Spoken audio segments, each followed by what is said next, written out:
Intel CEO Pat Gelsinger is putting it all on the line. That's what he said more recently in an interview just before the Intel Foundry event, the first of its kind. Some major announcements there. We're going to talk about a couple in this video. But first up, just so you know, this is the state of Intel right now.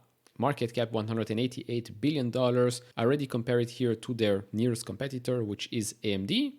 As you can see, both companies are much more expensive today than their 5-year mean. And if you actually compare Intel to AMD, AMD way more expensive, gets a higher premium from the market as well, for some good reasons, because business-wise they are performing better than Intel. But overall, right now, just so we're clear, both of those are quite expensive. Now, with regards to what the analysts are expecting from Intel in the coming fiscal years, fiscal year 2024, just 6% year-over-year growth with regards to sales, but more at the bottom line. EPS expected to grow 30% year over year. Fiscal year 2025 and 2026, we're seeing just above 10% growth year over year for sales, but EPS in fiscal year 2025, 70.67% growth year over year, and then another 27.68% growth EPS for fiscal year 2026, which if you look at that, right, you look at 1 year later, or maybe even if you want 2 years later, valuation-wise, seems quite okay. Of course, with Intel, the biggest question mark still remains is, can they execute on their roadmap? Can they execute, come back on top? Can they reaccelerate growth, top and bottom lines? Can gross margin continue to improve as well? That's the big question, because remember, last quarter, the quarter was fine, but guidance was not good at all. Missed the estimates across the board. Some say maybe this is again sandbagging and then under promise, over deliver. Remains to be seen. But there's plenty of positives to talk about with regards to Intel. Of course, personally, I own Intel in my personal portfolio.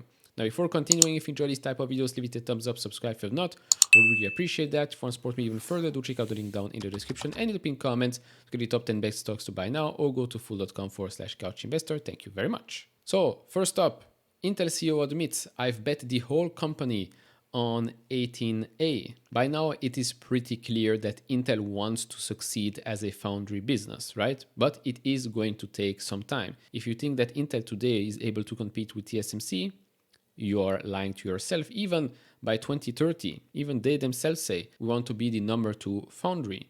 Number 1 still being TSMC. Now, even today, the difference between Intel's foundry and TSMC is, the gap here is immense. TSMC, billions and billions of dollars in revenue. Intel, a couple of hundreds of millions of dollars. That's not much. Of course, more recently, they have announced that currently in the pipeline, there are now not just $10 billion worth of long-term deals, but it's now over $15 billion and probably growing as well. More on that in just a second. Now, we also had this announcement by Biden. He wants the US to make 20% of high-end chips by the end of the decade.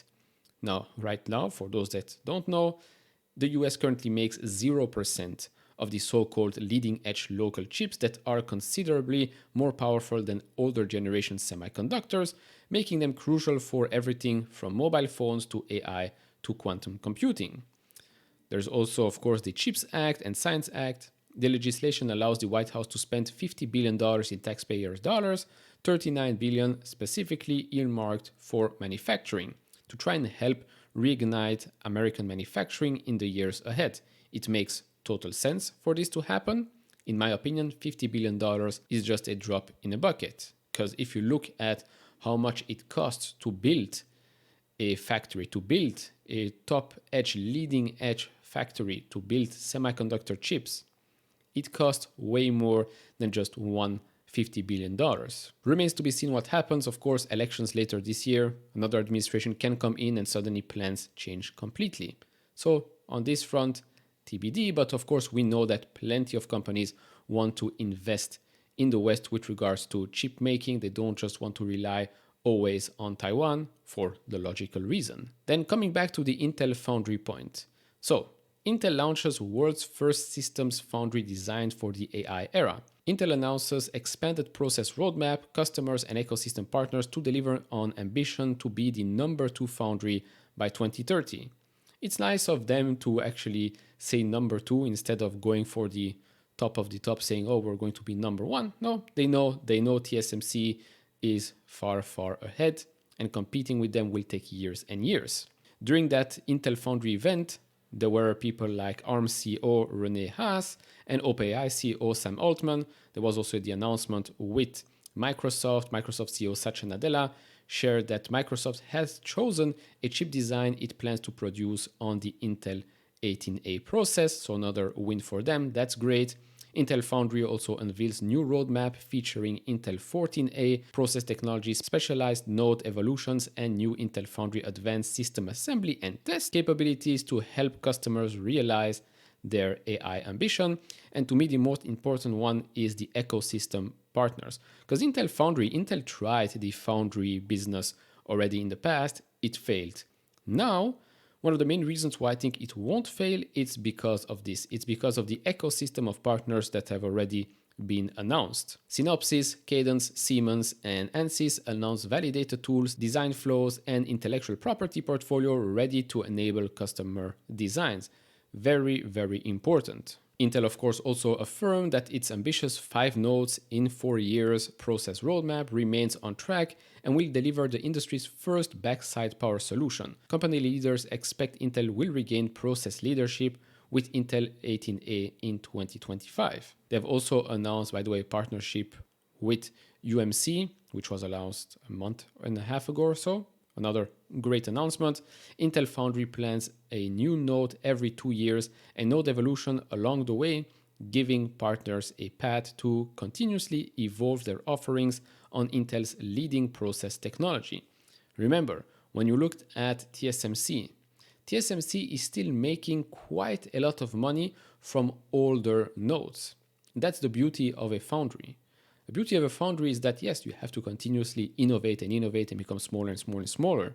But there are plenty of companies and products that still use older nodes. And so you invest a lot of money to create those chips, to create those nodes.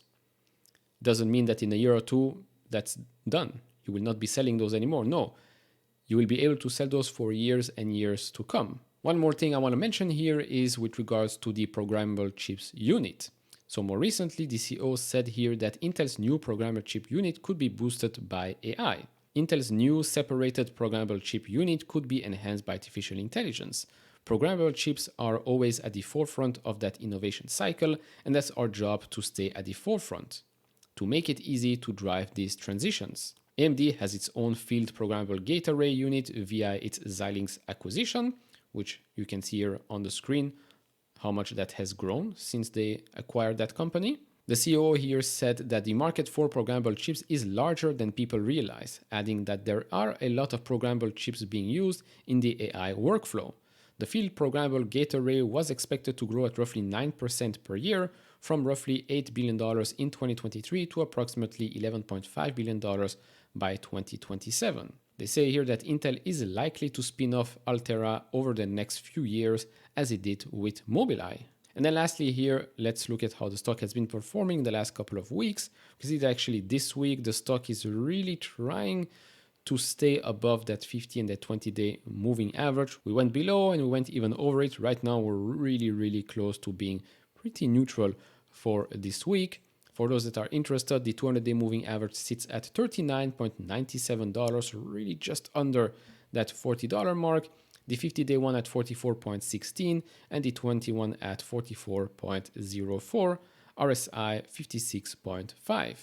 So, with regards to Intel, yes, the CEO has said it, he's betting the whole company on 18A. Of course, there are many other things that will go Intel's way, in my opinion. Remember, a new refresh cycle with regards to PC for the PC market. I think more recently, we have seen some more positive reports with regards to that. Windows 12 coming out, AI PCs, stuff like that. I do think that starting second half of this year, we're going to see a tailwind, not just for Intel, but for AMD as well. So that will be it for this video. Of course, do share your thoughts down in the comments below. If you enjoy this type of videos, leave it a thumbs up, subscribe if you have not, and I'll see you all in the next one. Bye-bye.